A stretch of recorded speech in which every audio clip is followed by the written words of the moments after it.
In our today's class, we are going to learn about the most vital process during the sexual reproduction, that is fertilization. In very simple words, children, fusion of male gamete and female gamete is known as fertilization, and when the fertilization occur, the zygote is formed. So, I have put the definition in terms of human being, that is fusion of sperm, which is a male gamete, and ovum, which is a female gamete, to form zygote is known as fertilization. See here, sperm plus ovum gives zygote. Now, sperm is a haploid sex cell, ovum is also a haploid sex cell. When they two combine or fuse, then they result in the formation of first diploid cell, that is known as a zygote. It is a single cell and the zygote begins the life. Okay, and we have already learned in a previous lecture that the process of fertilization occurs in the fallopian tube of female reproductive tract or oviduct of female reproductive tract.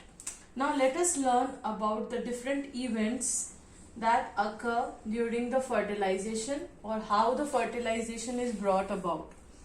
So the first step is entry of male gamete into the female genital tract. So the sperms are released into female copulatory organ, that is vagina. They are released by male copulatory organ, that is penis. And when they enter the vagina, from vagina they move in the upward direction towards uterus, and from uterus they move into fallopian tube or oviduct. Now by that time the mature ovum is also released from the ovary. The process by which the mature ovum is released is known as ovulation. Now let us see what will happen to ovum, that is fate of ovum. Fate of ovum. There are two conditions for deciding that what will happen to ovum in the fallopian tube after ovulation. Now if the ovum does not meet the sperm, right? If the fallopian tube has not received the sperm and ovum is released, then under that condition what will happen? The ovum will move to uterus, and then in the uterus it will break. When it will break, then it will be released out from the female body in the form of menstrual flow or menstrual cycle. When the ovum ruptures or break, then it releases the mucus or the secretion.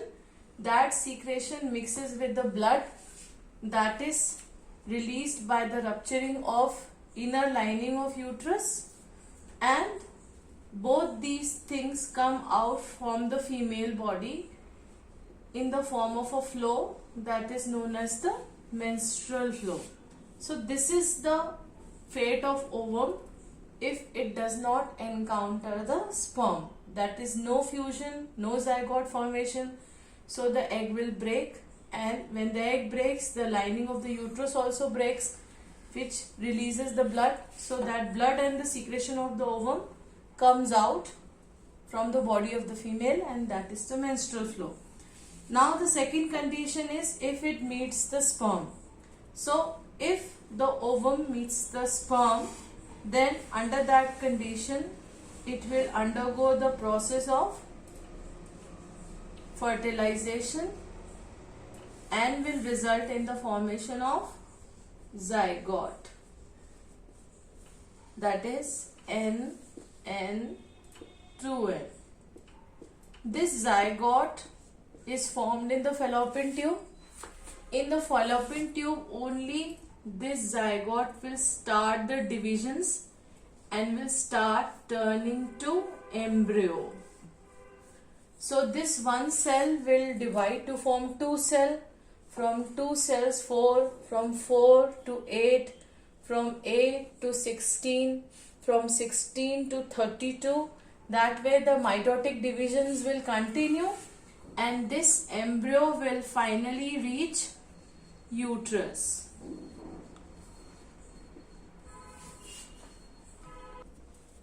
Now, embryo had reached the uterus. As soon as the embryo reached uterus, the inner membrane of uterus cover the embryo from all the sides, like the blanket covers the child, right? So the uterus inner lining is going to cover the embryo from all the sides, and this is known as implantation.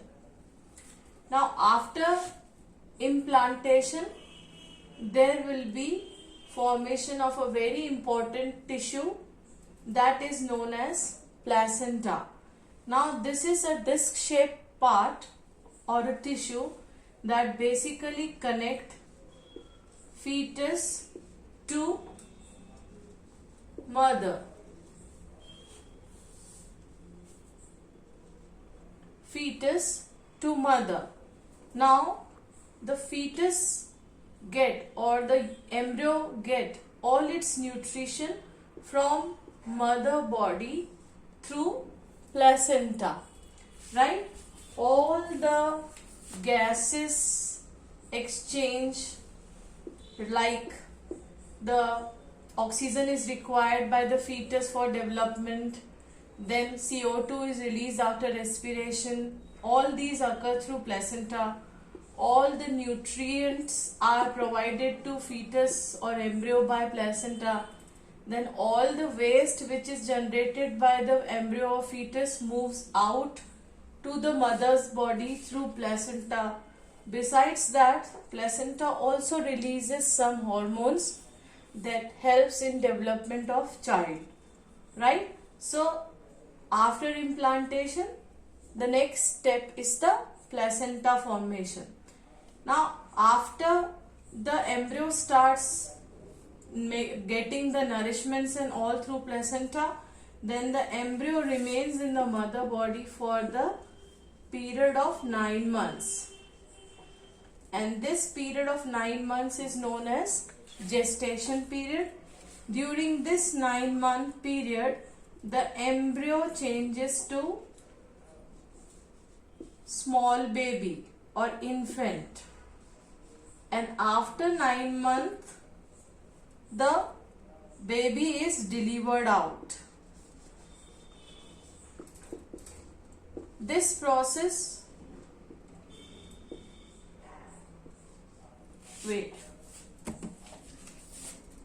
baby is delivered out. This process of delivering out of the baby through birth canal is known as parturition. So these are the summarization of all the events that are occurring during the process of fertilization. Again, I am repeating: fusion of male and female gamete in the fallopian tube, zygote formation occurs. That zygote starts dividing and turns to embryo. That embryo then comes to uterus. In the uterus, the embryo is getting covered by the inner membrane, and that is known as implantation. After implantation, it forms the tissue, that is placenta, which is responsible for exchange of various material between the mother body and the fetus body. And then the fetus remain in the mother body for the period of 9 months, that is known as gestation. After completion of this period, the baby is delivered out, and that process is known as parturition. Now let us learn the very general heading. You have gone through this heading before also in your previous classes, that is types of fertilization. The fertilization is 2 types, that is external fertilization and internal fertilization. Now in case of external fertilization, the fusion of male and female gamete occur outside the female body. This is basically seen in case of piscians and amphibians, that is fishes and frogs. Whereas in case of internal fertilization, the male and female gamete fuse within the body of female, and the complete development also occurs within the female body when you talk about the mammals. So birds and mammals, including man is the example, Now on the basis of the individual, that what it lays, whether it lays egg or it gives to give birth to young ones, we have classified them as oviparous and viviparous animals. Oviparous animals are those which lay eggs. The eggs can be fertilized eggs or unfertilized eggs. Say for example, fishes and frogs, they lay unfertilized eggs, whereas birds lay fertilized eggs. So all the individuals which are egg laying are known as oviparous, and all the individuals which give birth to young ones are known as viviparous organisms.